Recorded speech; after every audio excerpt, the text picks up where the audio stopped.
जय जगन्नाथ दर्शक बंधु आपण मानु स्वागत करछि रॉकेशन यात्रा गपसप रे मो राजेंद्र।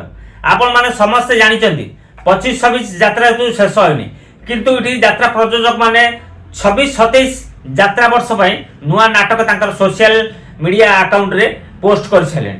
सेति मध्ये हम स्वाई बदर प्रयोजित यात्रा स्वर्ण महल भी बाद पड़िनी तार भी 26-27 पई नुआ नाटक घोषणा कर छले। नाटक ना कोन रचना किए करछथि निर्देशना किए देबे जब संपूर्ण मो सहित रे वीडियो देखिबे ताहले जानि परियो यात्रा स्वर्णमहल 26-27 यात्रा ऋतु पई केउ नाटक प्रस्तुत करिछि।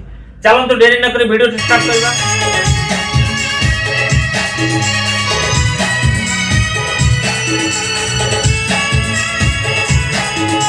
छबी यात्रा ऋतु रे हमर स्वाई ब्रदर्स प्रयोजित यात्रा स्वर्णमहल आपण माने नाटक देखिथिबे बड़ लोक छोट लोक कि सोशल मीडिया देखिथिबे माने गुआरी सुनाई दिन बंधु ए दुईटी नाटक बहुत चमत्कार है बहुत माने सब नाटक भल भल है किंतु ए दुईटी नाटक जहाँ सोशल मीडिया जना पड़ी माने दर्शक यात्रा प्रेमी पूरा मन किणी नहीं 25-26 यात्रा ऋतु शेष होनी किंतु स्वाई बदर प्रयोजित यात्रा स्वर्णमहल तार 26-27 नुआ नाटक घोषणा कर सारे। नाटक ना मो ना लेखा मन रहा नाटक तो ना पाखरे मो ना लेखा जहाँ रचना कर दीपक जेना आ निर्देशना देवे गुरु प्रसाद मिश्र।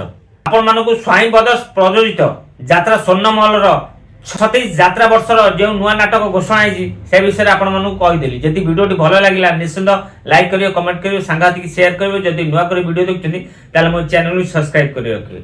जदि फेसबुक देखछथि ताले फेसबुक आईडी फॉलो करियो। जदि इंस्टाग्राम रे देखछथि ताले इंस्टाग्राम को फॉलो कर रखियो। सबले कहिछि राजेंद्र बरा फेसबुक आईडी रॉकेशन यूट्यूब चैनल यात्रा फ्रेश खबर पाई परिबे। आशा करछि आपण माने समस्त भल रहबे आ सुस्थ होइबे। फोन देखाबो आ एक यात्रा वीडियो रे। जय जगन्नाथ।